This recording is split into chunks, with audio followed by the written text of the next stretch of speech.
मेरे मसीह का आया है संदेशा, मेरे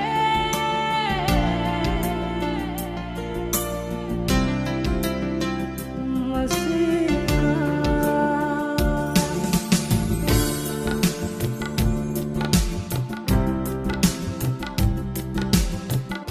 ज्यानं ह्या शरीर बनवलेले, ज्यानं त्या शरीरात आत्मा फुंकलेला आहे, त्या देवाला आम्हाला भिवून वागायचं आहे. आणि जगात कुठल्या गोष्टीला घाबरू नका, भिवू नका. मात्र पेत्र ज्या प्रकारे म्हणतो की सावध राहा, त्या प्रकारे फक्त आम्हाला ह्या जगामध्ये सावधगिरीनं राहणं गरजेचं आहे. प्रिय लक्षात घ्या, पेत्र म्हणतो पहिले पेत्र 5 आणि ज्या वेळेला आम्ही पाहतो त्यामध्ये पेत्र सुद्धा म्हणतो 5 आणि 8 मध्ये तो म्हणतो की सैतान शत्रू गरजणाऱ्या शियाप्रमाणे आहे आणि भक्ष्य शोधत फिरत आहे. मग आम्हाला त्याच्यापासून काय करायचं आहे? फक्त सावध राहायचं आहे, फक्त सावधगिरी बाळगायची. लक्षात घ्या, तर मत्ती शुभवर्तमानी 10 आणि 16 जर पाहिलं तर त्या ठिकाणी सुद्धा बायबलमध्ये लिहिलेले आहे, पहा लांडग्यामध्ये मेंढरांना पाठवावे तसे मी तुम्हाला पाठवतो, म्हणून तुम्ही सापासारखे चतुर व कबुतरासारखे निरुपद्रवी व्हा आणि माणसांच्या बाबतीत जपून राहा. Hallelujah, hallelujah. आता मनुष्याच्या बाबतीत जपून राहण्याची पाळी आलेली आहे का नाही? बरं, मनुष्याचा आम्हाला तितकार करायचं नाही, मनुष्याला आम्हाला लांब ढकलून द्यायचं नाही. लक्षात घ्या, येशू ख्रिस्तानं मानवाला मनुष्याचा तिटकार केलेला आहे का? नाही. मनुष्य पापामध्ये होता, व्यभिचारामध्ये होता, वासनेत होता, व्यसनात होता.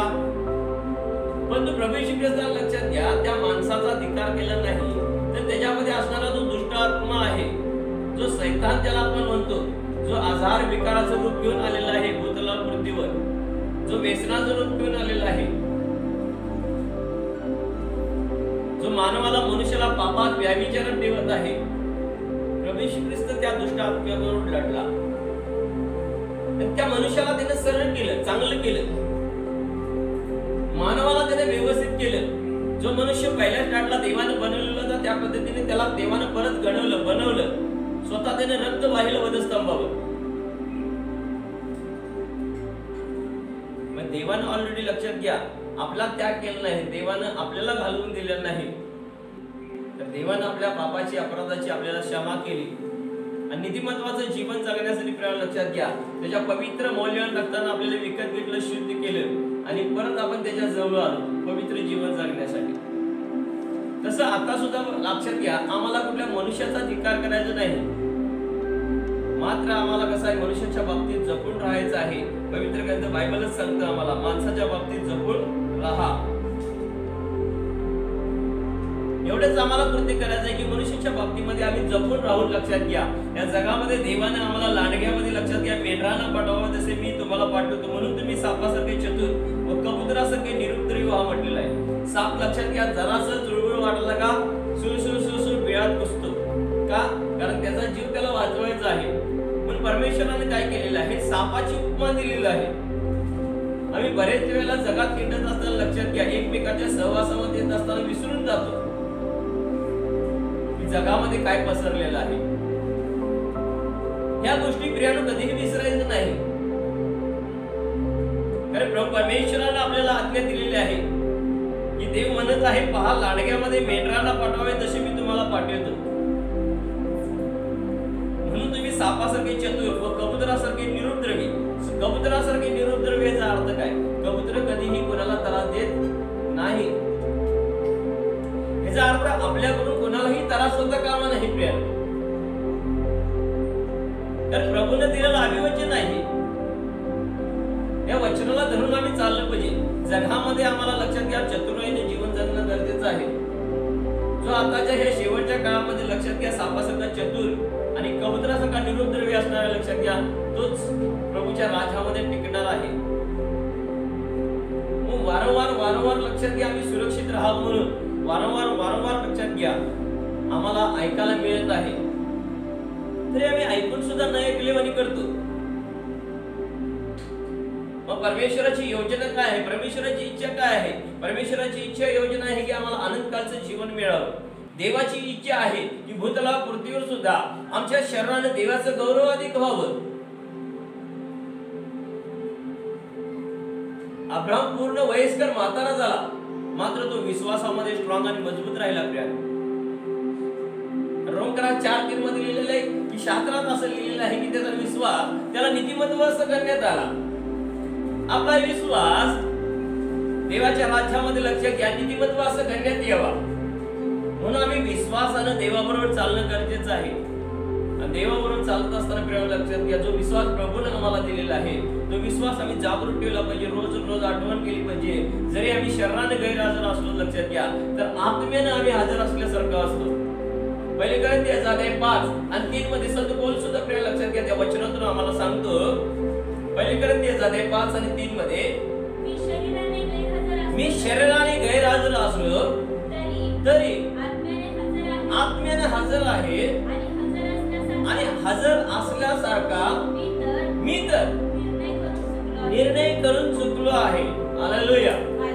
जरी लक्षात घ्या आम्ही शरीरामध्ये जर एकमेकांपासून दूर असलो तरी सुद्धा काही प्रॉब्लेम नाही. लक्षात घ्या, पण आत्मा जो देवाने आम्हाला दिलेला आहे त्या आत्म्याच्या द्वारे लक्षात घ्या आमचं कनेक्शन, आम्ही कनेक्ट एकमेकाशी राहणं गरजेचं आहे.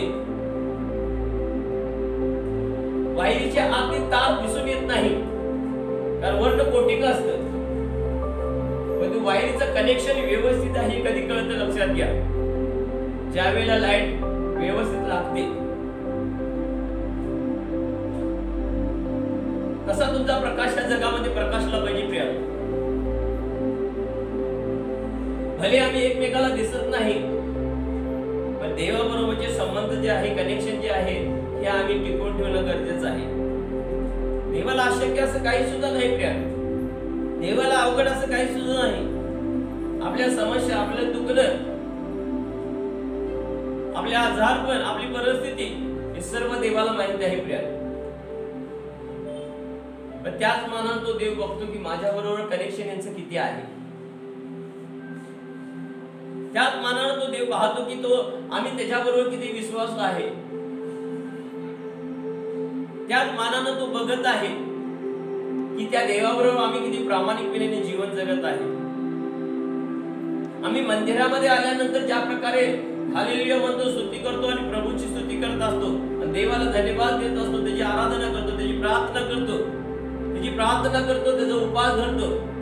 साखी उपास प्रार्थनेमध्ये मग्न होतो कारण आम्ही एकमेकाला दिसत असतो. पण ज्या वेळेला आम्ही एकमेकाला दिसायचं बंद होतो, पण त्यावेळेला जो देवाने दिलेला आत्मा आहे तो आत्मा लक्षात घ्या आपलं निरीक्षण करत असतो, आपल्याला पाहत असतो. जे शरीर येशू ख्रिस्ताच्या मौल्यवान रक्तानं प्रभूने आम्हाला विकत घेतलेलं आहे, या शरीराने आम्ही देवाचे गौरव किती करत आहे, याला किती धावपळमध्ये घालवत आहे, का आम्ही किती प्रभूच्या जवळ बसत आहे. जो आत्मा प्रभूने आम्हाला दिलेला आहे त्या आत्म्याला आम्ही जागृत ठेवत आहे का?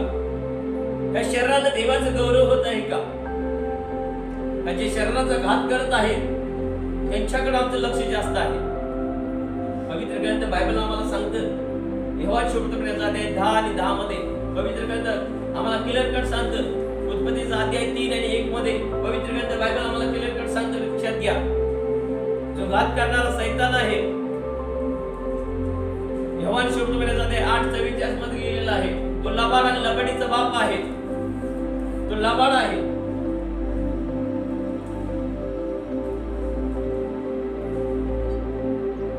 वाचा कोणीतरी उत्पत्तीचा अध्याय 3 आणि 1, यहोवा शोधण्याचा अध्याय 10:10. चोर येतो तो केवळ चोरी, घात व नाश करावेस येतो.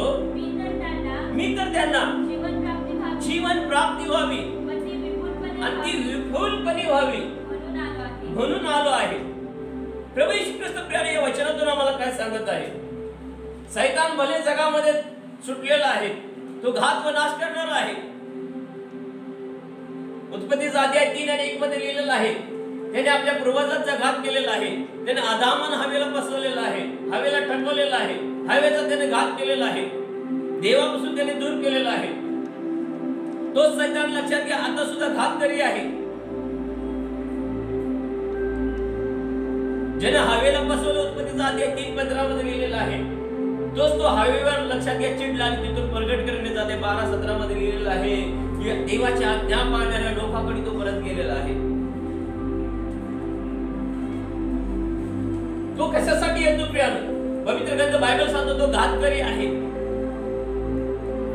तो घात व नाश करणारा आहे. सैतान हा घात व नाश करणारा आहे. म्हणून प्रभू यामध्ये मत्थीचा अध्याय 10 आणि 28 मध्ये म्हणतो जे शरीराचा घात करतात पण आत्म्याचा घात करावे समर्थ नाही त्यांना घेऊ नका. आत्मा हा आम्ही देवाच्या हातामध्ये सोपवलेला आहे. वधस्तंभावर येशू ख्रिस्ताच्या शरीराचा घात केला. प्रिय लक्षात घ्या आमच्या अपराधासाठी आमच्या पापासाठी त्याच्या शरीराचा घात केला. त्याच्या शरीराचा नाश केला. त्याच्या आत्म्याचा नाश कुणी करू शकलं नाही. प्रिय हालेलुया हालेलुया. कारण त्याने आत्मा त्याने पित्याच्या हातामध्ये सोपवला. त्याने म्हटला पूर्ण झालेला आहे हे पिता माझा आत्मा मी तुझ्या हातामध्ये देतो. आत्म्या आपल्या आत्म्यावर लक्षात घ्या देवाचं राज्य मागून घ्या. आपल्या आत्म्यावर देवाचा आत्मा मागून घ्या. आपल्या आत्म्यावर देवाचं राज्य देवाचं सामर्थ्य मागून घ्या. जसं स्वर्गात तसं माझ्यावर तुझं राज्य येऊ दे म्हणा देवाला. माझ्या जीवात्म्या शरीरावर देवा तुझं राज्य येऊ दे. देवाचं राज्य तुम्हाला दृश्य रूपामध्ये दिसणार नाही तर ते तुमच्यामध्ये असणार आहे. आणि रोज रोज प्रिय लक्षात घ्या देवाचं राज्य तुमच्यामधून तुम्ही प्रगट केलं पाहिजे. लोकांना दाखवलं पाहिजे. आम्ही झिंगलेल्या बोंबील सारखं वागत आहे. एकेकाची तोंड मी फिरताना बघितलं तर मला बाहेर सुद्धा जावं वाटत झालं. अचानक रीती देवाची लोक माझ्या समोर येतात आणि मी पाहतो त्यांना पाहून माझा विचारा बारीक होता. आणि जरा कारण एखादा हसत असला तर दुसरा रडणारा सुद्धा हसेल. एखाद्याचे चेहरे असे जसं काय 12 महिने तुरुंगात घातल्यामुळे वाईट वाटत. कुठे गेलं ते तेज? कुठे गेले ते सामर्थ्य? कुठे गेली ती देवाची उपस्थिती? कुठे गेला तो देवाने दिलेला पवित्र आत्मा? जगामध्ये आम्ही काहीतरी विसरून गेलो. जगात आम्ही गुटमुळून गेलो.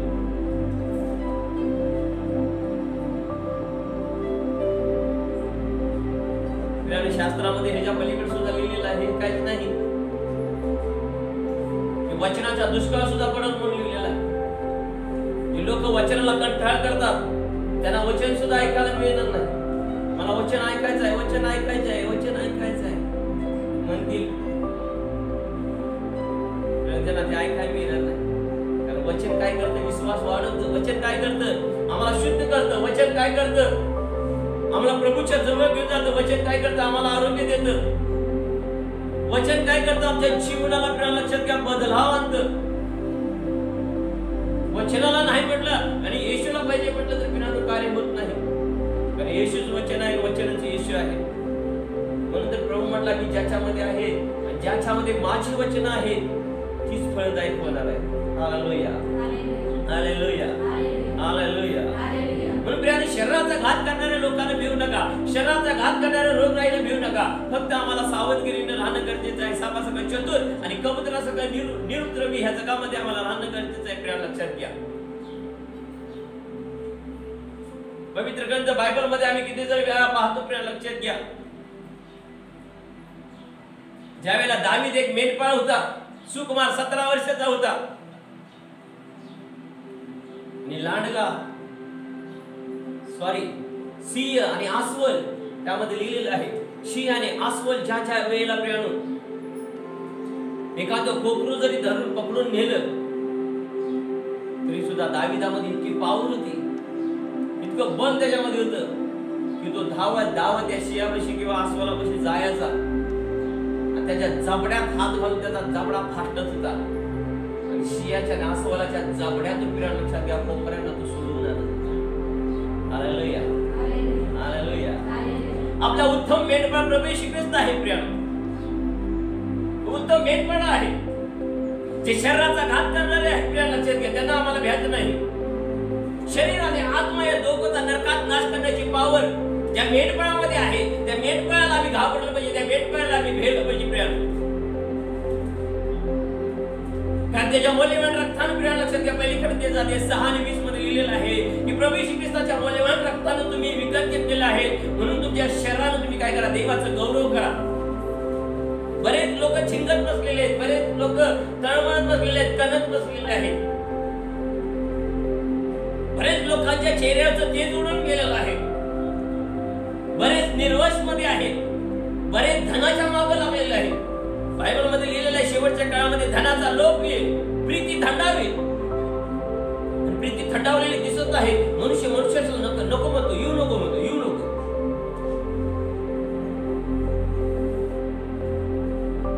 नजदीक का रिश्ता दूर का हो गया. Hallelujah, hallelujah. माहित नाही की आणि जगामध्ये काय काय गोष्टी घडणार आहेत प्रभू येशू ख्रिस्त येईपर्यंत. प्रभू येशू ख्रिस्त येईपर्यंत ह्या जगामध्ये आणि किती घडामोडी घडणार आहेत.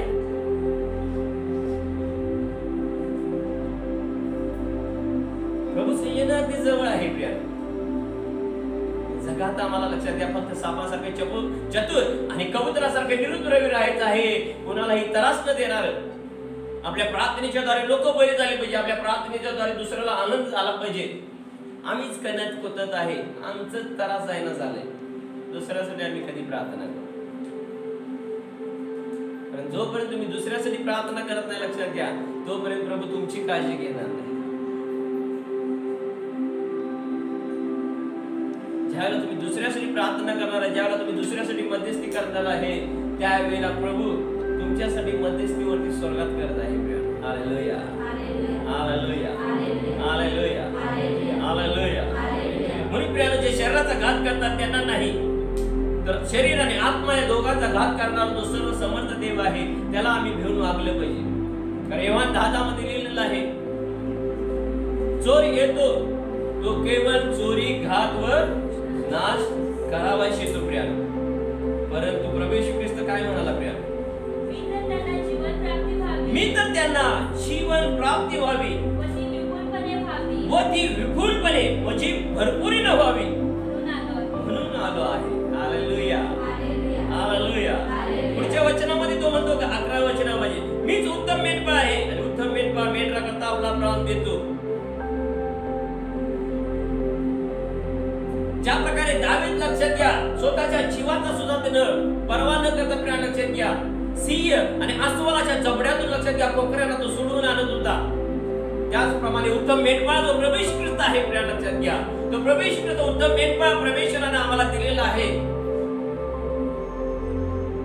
म्हणून आम्ही मेंढपाळाच्या अधीनामध्ये राहून प्रिया, लक्षात घ्या, प्रभूचं कार्य केलं पाहिजे. मेंढपाळ जे काय सांगत आहे त्याप्रमाणे आम्ही करत राहिलं पाहिजे प्रिया. स्तोत्र करता 23:1 आणि 2 मध्ये लिहिलेलं आहे प्रिया, लक्षात घ्या, परमेश्वर माझा मेंढपाळ आहे आणि मला काही उणे पडणार नाही. आपल्याला कुठल्याही गोष्टीची कमतरता पडणार नाही प्रिया, लक्षात घ्या. तो माझा मेंढपाळ आहे, मग मला धनाचा लोभ कशाला पाहिजे? मला इकडे तिकडे धावायचं नाही, तर मला प्रभूचा धावा करायचा आहे. ज्यावेळेला तुम्ही प्रभूचा धावा करणारा, लक्षात घ्या, तो उत्तम मेंढपाळ तुमच्या बरोबर त्याची आकडी, त्याची काठी घेऊन तुमच्या बरोबर असणार आहे प्रिया, आपल्या जीवाचं रक्षण करण्यासाठी. स्तोत्र करता 23:1 आणि 2-3 मध्ये लिहिलेलं आहे, परमेश्वर माझा मेंढपाळ आहे, मला काही उणे पडणार नाही. तो मला हिरव्यागार कुरणात बसवितो, तो मला संत पाण्यावर नेतो. लक्षात घ्या, त्या ठिकाणी काय लिहिलेलं आहे, तो मला हिरव्यागार कुरणात बसवितो म्हटलेलं, लक्षात घ्या, चारिव तर लिहिलेलं नाही.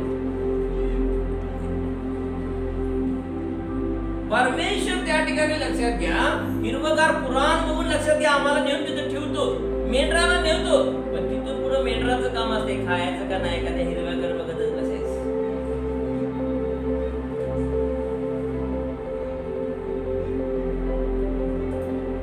प्रभू येशू ख्रिस्त खरा मेंढपाळ प्रगट होईपर्यंत लक्षात घ्या, भूतलावर परमेश्वराने आम्हाला मेंढपाळ म्हणून तुमच्यावर नेमणूक केलेली आहे. आम्ही तुम्हाला हिरव्यागार कुंडात नेऊन बसवतो, देवाच्या वचनातून आम्ही शिकवतो, तिथपर्यंत नेणार. पण खायचं का न खायचं कोणाचं काम आहे? कोणाचं आहे? म्हणा की माझं, आमचं म्हणणं का माझं. माझ्यासमोर ताट आलेलं आहे, ते खायचं का ना खायचं कोणाचं? माझ्या हातात आहे, माझ्या तोंडात आहे. लक्षात घ्या. आतापर्यंत तुम्हाला स्तोत्र ते मी समजलं नसेल, आता समजेल. Hallelujah, hallelujah. तो मला काही उणे पडू देत नाही, तो माझा मेंढपाळ आहे. तो मला हिरव्यागार कुंडात बसवितो. तो चारितो म्हणून लिहिलं नाही, तो खाया घालतो म्हणून लिहिलं नाही. तर त्या ठिकाणी लिहिलेलं आहे बसवितो, नेऊन बसवितो. आता नेट बसवलं तर ज्याने त्याने काय करायचं आहे? खायचं आहे. हालेलुया. तो हिरव्यागार कुंडात त्याने नेऊन बसवलेला आहे. तर खायचं का न खायचं लक्षात घ्या, ज्याच्या त्याच्यावर असतं. जो खातो तो तृप्त होतो. Hallelujah, hallelujah. पुढे त्या ठिकाणी लिहिलेलं आहे, तो मला संत पाण्याजवळ, संत पाण्यावर नेतो. लक्षात घ्या, जिथं संत पाणी आहे तिथपर्यंत नेऊन सोडतो आपल्याला. का पाचतो म्हणून लिहिले नाही प्रिया. Hallelujah, hallelujah, hallelujah. अनेक जण लक्षात घ्या ताणलेली आणि भुकेली राहतात. का? अरे त्यांना ते वचन समजलंच नाही. परमेश्वर फक्त हिरव्यागार कुंडात नेऊन बसवतो, पण तिथं गप जाऊन बसायचं का खायचं कोणाचं आहे? त्या मेंढराचं काम आहे. परमेश्वर संत पाण्याजवळ नेऊन ठेवतो, पण त्या ठिकाणी पाणी प्यायचं का ना प्यायचं कोणाचं काम आहे? त्या मेंढराचं आहे. Hallelujah, hallelujah. उत्तम मेंढपाळ प्रभू परमेश्वर आपला आहे. पण खाणं पिणं लक्षात घ्या करायचं कोणाच्या हातात आहे? माझ्या हातात आहे. जर तुम्ही शास्त्र वचनातून खात आहे, तुम्ही आराधनातून खात आहे, तुम्ही प्रार्थनेच्या द्वारे खात आहे, लक्षात घ्या देवाचं वचन अन्न आहे, देवाचं वचन दूध आहे, देवाचं वचन पाणी आहे, देवाचं वचन जीवन आहे. जर तुम्ही रोज सेवन करत आहे, लक्षात घ्या, तर तुमच्या त्या हाडा मांस पेशींना लक्षात घ्या स्ट्रॉंग आणि मजबूत करणार आहे. स्ट्रॉंग आणि मजबूत करणार आहे. म्हणजे शरीराचा घात करणारे प्रिय लक्षात घ्या. शरीरावर किती जरी गाव केले तर लक्षात घ्या त्याचा परिणाम तुमच्यावर होणारच नाही. का? कारण गलती करायची जाते. 6 आणि 17 मध्ये पवित्र ग्रंथ बायबल मध्ये लिहिलेलं आहे. पौलुस म्हणतो इथून पुढे मला कोणी हे त्रास न देऊ. का? कारण मी माझ्या शरीरावर येशू ख्रिस्ताच्या खुणा धारण करून आहे. Hallelujah, hallelujah. प्रिय त्या उत्तम मेंढपाळ लक्षात घ्या आपल्यासाठी 39 फटके खाल्लेले आहेत. त्या उत्तम मेंढपाळाने प्रिय लक्षात घ्या तुमच्या आणि माझ्या अपराधासाठी लक्षात घ्या त्याला फटके मारण्यात आलेले आहेत. आणि ज्या वेळेला प्रभू येशू ख्रिस्त मरणातून उठला प्रिय लक्षात घ्या फक्त त्याच्या हातापायामध्ये जे खिळे बसवले होते त्या खिळ्याची वन आणि पोटामध्ये भाला बसलेला तेवढंच वाण होते प्रियानो. पण 41 फटके मारलेले लक्षात घ्या त्याच्या चामड्याची लाई लाई करून टाकली होती. ते सर्व काही जखम भरून गेली होती. का? कारण संत पौल म्हणतो त्या खुणा आता कुणी त्या सगळ्या खुणा लक्षात घ्या आम्ही धारण केले. मग त्याच्यावर कुठं राहते? Hallelujah, hallelujah, hallelujah, hallelujah. नंतर पौलुस त्या ठिकाणी म्हणतो ह्यापुढे कोणीही मला त्रास न देऊ. म्हणा म्हणा तुम्हाला जे त्रास आहे त्याला म्हणा ह्यापुढे मला आता कोणीही त्रास न देऊ.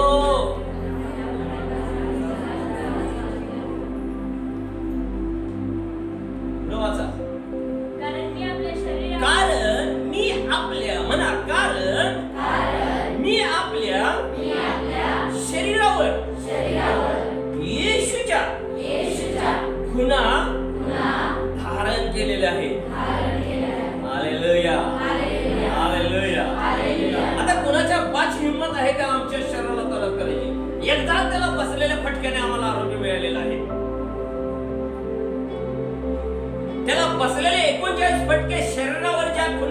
घ्या, त्या सगळ्या खुणा आम्ही धारण केलेल्या आहेत. आता कुणी आमच्या शरीराला लक्षात घ्या त्रास देऊ शकत नाही. हालेलुया. असा विश्वास पाहिजे, असा विश्वास घेऊन आम्ही चाललं पाहिजे.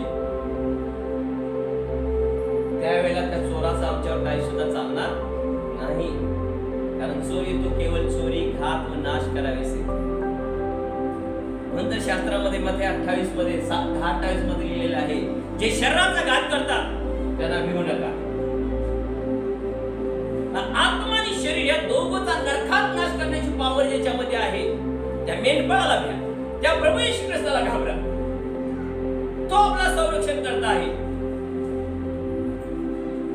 मेंढपाळ संघ असल्यानंतर लक्षात घ्या, मेंढरांना कशाची चिंता काळजी नसते. त्यांना माहित आहे तो मला हिरव्यागार पूर्णात नेणार किंवा मला सद्य पाण्याजवळ नेणार, आमचा जीव ताजा तवाना करणार. स्तोत्र 23 आणि 3 मध्ये लिहिलेलं आहे, 3 आणि 4. तो माझा जीव ताजा तवाना करतो, तो आपल्या नावासाठी मला नीती मार्गाने चालवतो. मृत्यू छाईच्या दरीतूनही मी चाललो, मी जात असलो तरी कसल्याही अरिष्टाला भिणार नाही, कारण तू माझ्या बरोबर आहेस. तुझी आकडी व तुझी काठी मला धीर देतात. Hallelujah, hallelujah. परमेश्वराची आकडी, परमेश्वराची काठी लक्षात घ्या, त्याचं वचन आहे, ते आम्हाला धीर देतात, ते आम्हाला सांभाळत आहे.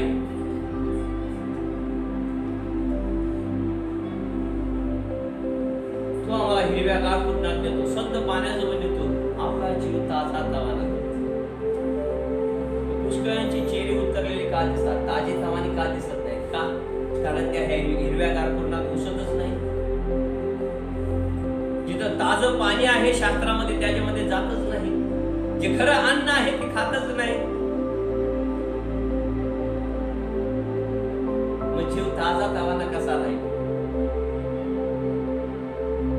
ज्या शेतीला पाणीच नाही ती शेती कशी असणार आहे? कशी नाराज झाल्यासारखी असणार.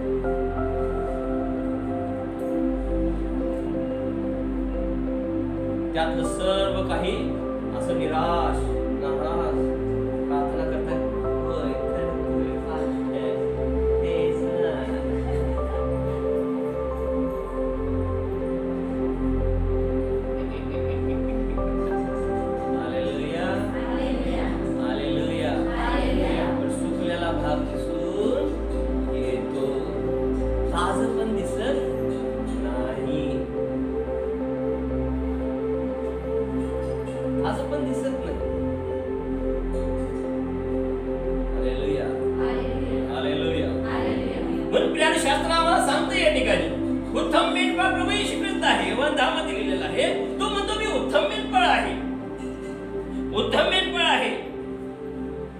माझी मेंढर माशीवाणी ऐकतात तो म्हणतो, तो परक्याच्या मागे कधीही जाणार नाही, कारण ती परक्याची वाणी ओळखत नाही.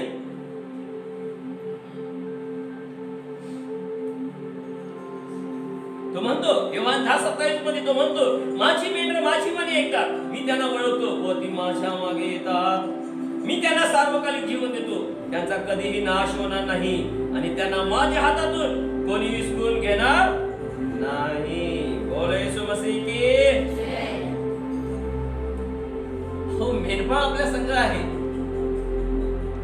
भले तो शरीराने आपल्या बरोबर आहे दिसत नाही, पण आत्म्याने प्रिया लक्षात घ्या, तो म्हणतो मी हजर असल्यासारखा आहे. पाहिले की प्रिया, एक ठिकाणी आम्ही प्रार्थनेला गेलो होतो, तिथे विरोध झाला, आमची कॉलेज गाडी अडवली, आम्हाला शेवेला जाऊ देणार पुढे. आम्ही लोकांचं जीवन बदलणारे लोक आहे, कुणाचा धर्म किंवा जात बदलणारे लोक नाही. आम्ही जिवंत देवाशी नाते तुमची जोडणारे लोक आहेत. जो उत्तम मेंढपाळ आहे, जी मेंढर हरवलेली आहेत, त्या हरवलेल्या मेंढराला शोधायसाठी आलेला प्रभू येशू ख्रिस्त आहे, त्यांना आम्हाला पाठवलेलं आहे. हरवलेल्या मेंढराला शोधायचं आणि त्या एका कळपात त्यांना आणायचं आणि एक मेंढपाळ त्यांना करायचं, त्यांच्यावरचा एक मेंढपाळ करायचं त्यांना सुरक्षा देण्यासाठी. किती लोकांनी गैरसमज करून आमच्यावर हल्ला करण्याचा त्यांनी प्रयत्न केला, गाडीत असतानाच पायकीनबाईला देवानं दर्शन दिलं.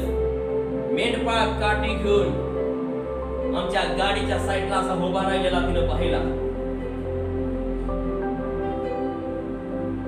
आणि आम्हाला गाडीत असणाऱ्याला लक्षात घ्या, कुणीही दुसरं पुरुष नव्हतं. मी, पिता, पुत्र, पवित्र आत्मा एवढेच पुरुष आणि बाकी सगळ्या स्त्रिया होत्या गाडीमध्ये. मात्र पायकीनबाईनं पाहिलं, पांढरा शुभ्र वस्त्र परिधान केलेला, असं टकूच लहान मुलावर घातल्यासारखं असं असणारा आणि काठी घेऊन आमच्या कॉलेज गाडीच्या पुढे असा आयटी मध्ये उभारलेला आहे. पाहत आहे कोण काय करतो.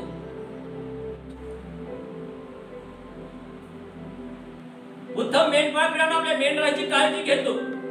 तो आपल्याला सांभाळतो, तो आपल्याला सांभाळतो, तो आपला जीव ताजा तवाना करतो. तो आपला जीव ताजा तवाना करतो. असा उत्तम मेंढपाळ आपला असताना प्रिय लक्षात घ्या, जे शरीराचा घात करतात प्रिय लक्षात घ्या, त्यांना भ्यायचं नाही. फक्त जगात आम्हाला सावधगिरी राहायचं आहे. सापासकट चतुर आणि कबुतरासकट निरुद्रवी राहायचं आहे. प्रिय लक्षात घ्या, कुणालाही न त्रास देणारे लोक ज्यावेळेला आम्ही राहणार आहे, प्रिय लक्षात घ्या, आपल्याला कुणाकडे त्रास होणार नाही. आम्हीच कुणाला त्रास देत नाही तर आम्हाला पण त्रास देणार आहे. प्रिय लक्षात घ्या, कारण ज्या वेळेला लोकांना कळणार आहे की आम्ही त्रास देणारे लोक नाही, तर तुमचे त्रास काढून टाकणारे लोक आहे येशूच्या नावामध्ये. आपल्या आपण ते प्रभूकडे वळतील. आपले गुन्हा आपण वेगळ्या प्रकारे प्रगट करत असलो तर मग लक्षात घ्या, काही सुद्धा उपयोग होणार नाही. Hallelujah, hallelujah, hallelujah. ज्याने हवेचा घात केला, ज्याने पूर्वजांचा घात केला, तोच प्रियानो आता सुद्धा हात नाश करायला प्रियानो वाट बघत आहे. आपला जीवाचा तारणारा तो मेंढपाळ प्रियानो आपल्या बरोबर आहे. जरी तो शरीरानं नाही पण आत्म्यानं तो हजर असल्यासारखा आहे. म्हणून पौलुस म्हणतो पहिली करती 5:3 मध्ये, जरी मी शरीराने गैरहजर असलो तरी आत्म्यानं हजर असल्यासारखा आहे. जरी आपण एकमेकाच्या जवळ दिसत नाही, जरी आम्ही लांबून पाहत आहे, युट्यूबवर फेसबुकवर पाहत नाही, लक्षात घ्या, मोबाईलच्या द्वारे मोबाईलचा वापर आता चांगला करा. आपल्याला लक्षात घ्या, देवाचं वचन ऐकण्यासाठी, प्रार्थनेसाठी, एकमेकासाठी फोनवर प्रार्थना करा. जरी शरीराने दूर असला तर आत्म्याने शब्दाच्या द्वारे, लक्षात घ्या, शब्द त्या ठिकाणी जाऊन कार्य करते. देवाचं वचन त्या ठिकाणी कार्य करत. शताधिपती म्हटला, शब्द मात्र बोला, माझा चाकर बरा होईल. आणि चाकर घरामध्ये होता. येशू ख्रिस्ताने शब्द बोलला, तुझ्या विश्वासाने तुला प्राप्त झालेला आहे. जाऊन पाहतो तर काय, त्या क्षणाला, त्याच झटकेला, त्याच तासाला तो चाकर बरा झाला. विश्वास प्रियानो आम्ही असा राखला पाहिजे. विश्वास आम्ही राखला पाहिजे. नाही ते 38 वर्ष हातोरत असलेल्या लाकड्या पांघरू माणसावणी करायचं नाही की येशू येऊन जवळ मग त्याला बरं कर. उठ बाबा आता नाही, मला जवळच गेलं पाहिजे मग बरं वाटतं.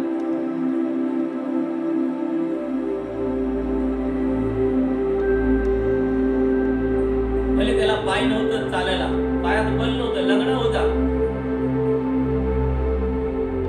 परवा संदेशावर मी ऐकलं, जॉईस मी म्हणाला लागल्या की तो 38 वर्ष लोकांचीच वाट बघत बसला बरं होण्यासाठी.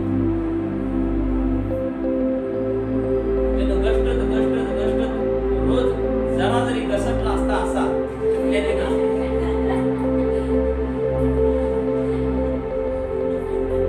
तर काही वर्षात तो त्या बेस सदा तळ्यामध्ये गेला असता.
करता येणार आहे.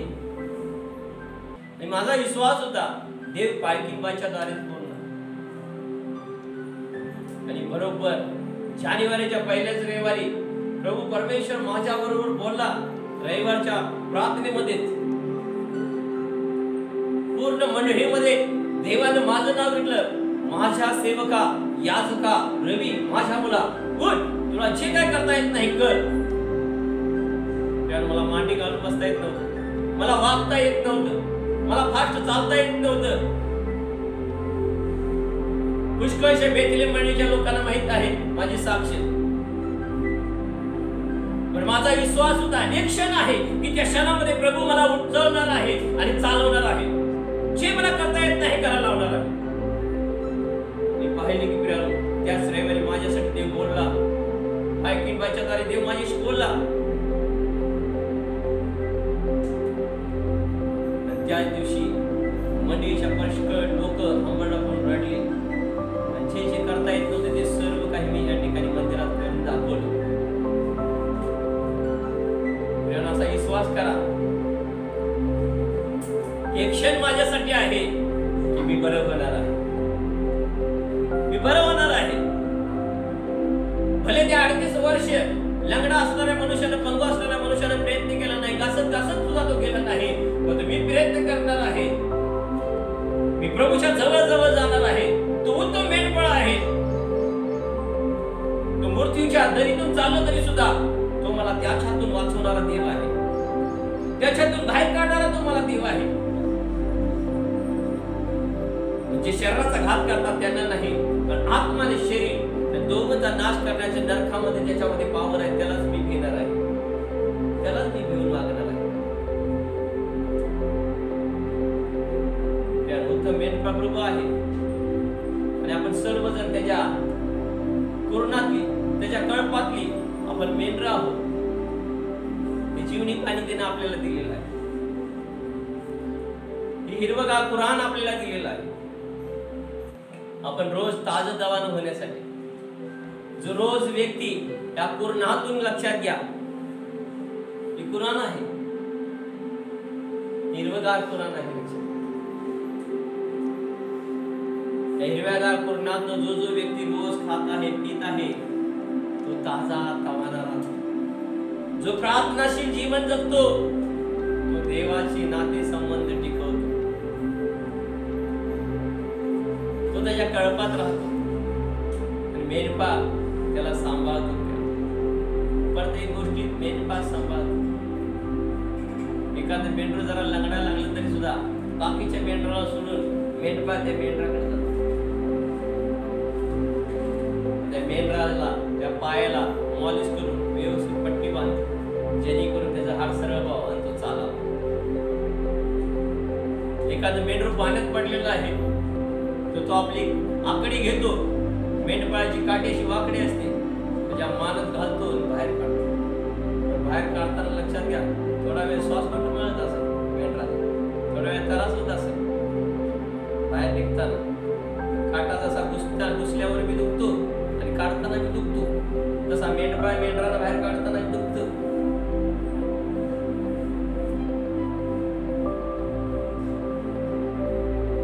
असा मेंढपाळ आपल्या संघ आहे. मका घेऊन जीवन जगायचं. आवाज द्या, तो तुमच्या हाकेला येणारा देव आहे. तो म्हणतो यिर्मया 33:3 मध्ये, मला हाक मार म्हणजे मी उत्तर देईन. दुःख आलं का, परिस्थिती आली का, आपण रडतो. येशू ख्रिस्त वधस्तंभ सहन करण्या अगोदरच रडला. गेतसेमनेच्या बागेमध्ये रात्रभर प्रार्थना केली. स्वर्गदूत येऊन त्याला पावर दिली, ताकद दिली. का? कारण शरीरानं त्याला सर्व काही गोष्टी सहन करायच्या होत्या. कारण मनुष्य रूपामध्ये आला होता. आपण मनुष्य रूपामध्ये आहोत. त्या भूतला पृथ्वीवर लक्षात घ्या. शरीराला त्रास होतील, घाबरून जायचं नाही, व्याज नाही. प्रभू म्हणतो मला हाक मार म्हणजे मी तुला उत्तर देईन. गहन आणि गुपित गोष्टी ज्या तुला माहित नाही, डाऊट नाही, त्या तुला मी सांगेन. त्या परमेश्वर आपला मेंढपाळ आहे. म्हणून आम्ही त्याच्या अधीनतामध्ये राहूया, त्याच्याकडे लक्ष देऊया.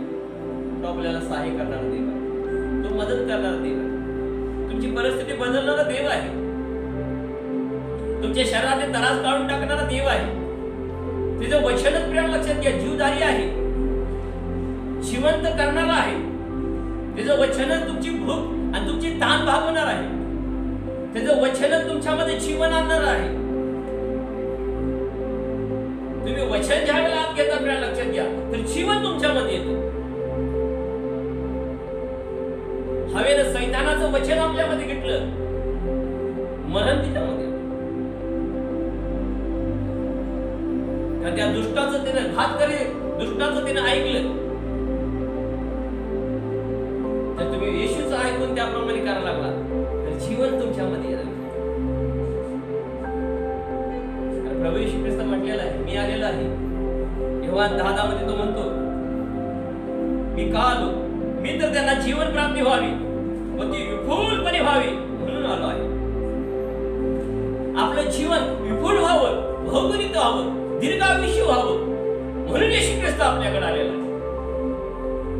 तो फक्त मरणानंतर स्वर्गामध्ये आत्म्यालाच फक्त घेऊन जात नाही, तर या भूतला पृथ्वीवर लक्षात घ्या, आम्ही शरीरामध्ये सुद्धा अधिक वर्ष जीवन जगावं, दीर्घायुष्य जगावं अशी त्याची इच्छा आहे. आमच्या शरीरानं त्याचं गौरव व्हावं, पण आमच्या शरीरानं आम्ही त्याचा रोज गौरव केलं पाहिजे, त्याचं उंच केलं पाहिजे, स्तुती आराधना केली पाहिजे. मग होऊन देवाच्या जवळ जावा आणि मग पहा परमेश्वर किती चांगला आहे. स्तोत्रकर्ता म्हणतो त्याचा अनुभव होईल पहा. तो चांगला देव आहे, तो आपल्याला कधीही सोडणार नाही. तो म्हणतो मी तुला कधीही टाकणार नाही, मी कधीही तुला त्यागणार नाही, कधीही तुला मी सोडणार नाही म्हणतो. आपण मनुष्य किती वेळा तर त्याला सोडतो, किती विचाराच्या द्वारे सोडतो, थोडी समस्या त्रास आली का त्याला सोडतो. प्रभू परमेश्वर आपल्याला कधी सोडत नाही किंवा टाकत नाही, कधी टाकत नाही. एखादं मेंढरू लोकर देऊ दे नाही देऊ दे, एखादं मेंढरू दूध देऊ दे नाही देऊ दे, परंतु मेंढपाळ त्याची जबाबदारी तो सोडत नाही. तो त्या मेंढराची सारखीच काळजी घेतो, त्या प्रत्येक मेंढराची सारखीच काळजी घेतो. जो दूध देतात त्यांची पण आणि जे दूध देत नाही त्यांची पण.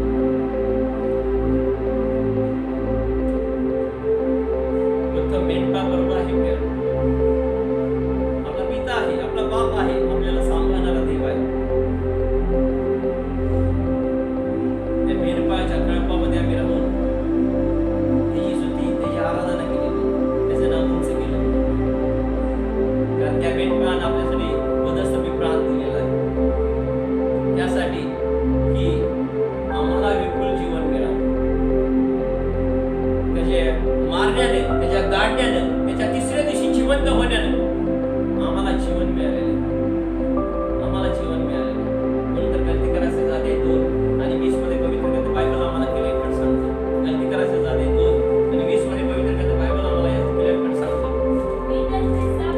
मी तर ख्रिस्ताबरोबर वधस्तंभावर खिळलेला आहे आणि ह्यापुढे मी जगतो असे नव्हे, तर ख्रिस्त माझ्या ठायी जगत आहे. हालेलुया. आता मी ख्रिस्ताबरोबर वधस्तंभी खिळलेले लक्षात घ्या. आता इथून पुढे लक्षात घ्या, मी नाही, माझं जुनं जीवन मी नाही, जुन्या जीवनामध्ये मी जगत नाही, तर नवीन जीवन जे ख्रिस्ताने मला दिलेलं आहे त्या ख्रिस्ताला माझ्यामध्ये ठेवून मी जगत आहे. तर लक्षात घ्या, आता ख्रिस्ताला परत मरण आहे का? नाही. आता ख्रिस्त आपल्यामध्ये जगत आहे, लक्षात घ्या. मग मरणाची भीती कोणाला? ज्याने ख्रिस्ताला आपल्यामध्ये घेतलेलं नाही,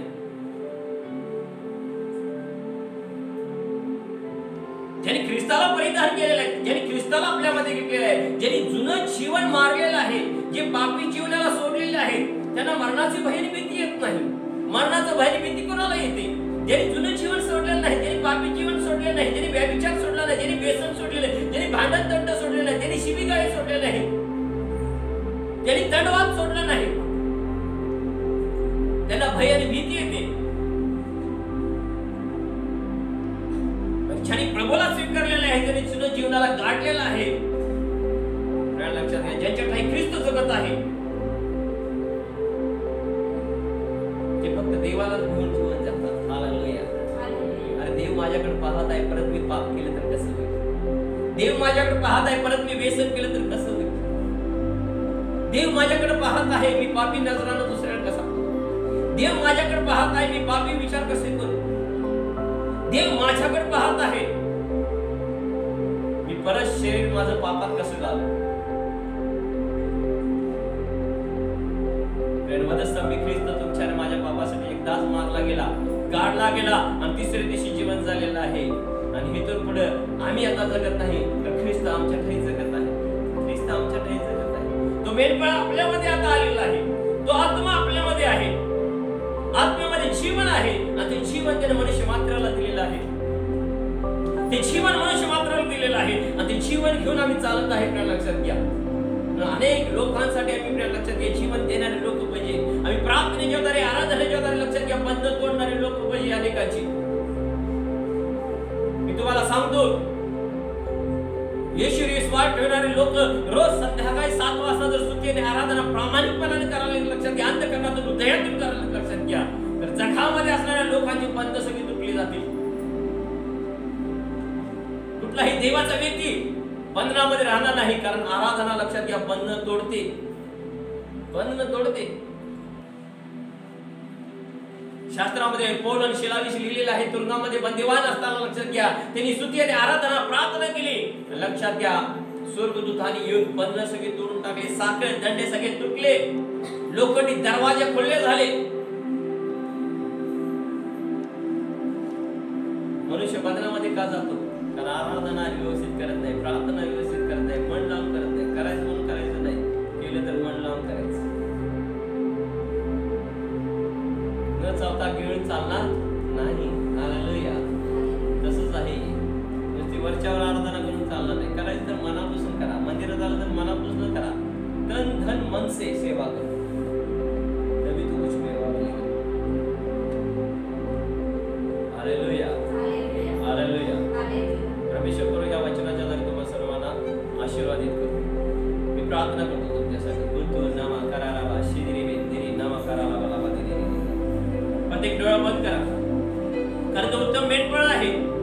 तो मेंढरांची काळजी घेणारा देव आहे. तो तुमच्या समीप आहे, तो तुमच्या जवळ आहे, तो तुमचा तारणारा आहे, तो तुमच्यावर प्रेम करणारा देव आहे, तो तुमच्यावर प्रीती करणारा देव आहे, तो तुमचं संरक्षण करणारा देव आहे. तो सिंहाच्या आणि अस्वलाच्या जबड्यातून, लांडग्याच्या जबड्यातून सोडवणारा देव आहे. तो संरक्षण देणारा देव आहे. स्वर्गीय देवा, आम्ही तुझी स्तुती करतो, आभार मानतो, धन्यवाद देतो. उत्तम मेंढपाळ तू आहेस राजा. तुझ्या मेंढरांची तू काळजी घेत आहेस आणि घेणार. प्रभू तुला धन्यवाद देतो. तुझ्या मेंढरांना तुझ्या रक्ताचं कवरिंग कर. तुझ्या मेंढरांना सुरक्षित ठेव. तुझ्या लोकांवर तुझी कृपा असू दे देवा. जगात वाईटापासून राख, रोग राय आजार विकारापासून राख, सर्व समस्येतून राख. लागणाऱ्या त्यांच्या गरजा पुरवठा कर. लागणार त्यांना आरोग्य दे.